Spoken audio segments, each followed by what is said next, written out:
Dyma Cregneash, un o'r pentrefi ola yn Ynys Manaw I gadw bywyd crofftio, traddodiadol a chymuned fach o siaradwyr traddodiadol yr iaith Fanaweg. Treuliodd Ned Madrw, y siaradwr Manaweg ola, y rhan fwyaf o'i ymddeoliad yma rhwng 30au a 1974. Roedd y pentre hefyd yn gartre I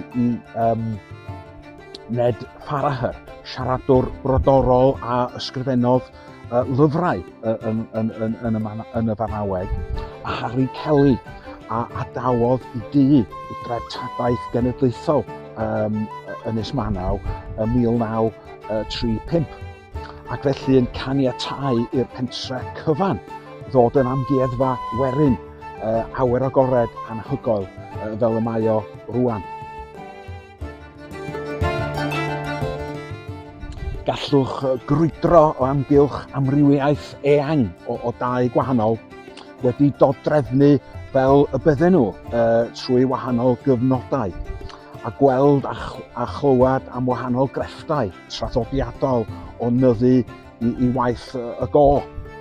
Gallwch gael cipolwg y tu fewn i'r tai lle oedd Harry Kelly, Ned Farahar a Ned Madrw yn byw.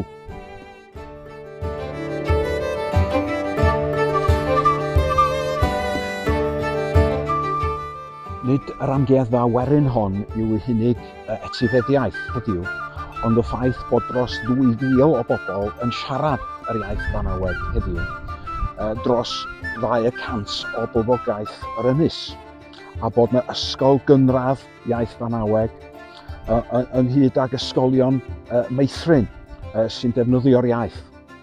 Ar y diwrnod pan aethon ni I Cregneash, roedden ni hefyd yn ffodus I weld hen felyn dŵr ychydig filltir I ffwr yn Centro, oedd yn wedd i'r llygyd. Cwpl o ddyddiau wedyn aethon ni hefyd I hen fwyn glawdd Lacsi hefo'i olwyn anhygoel sydd yn wych.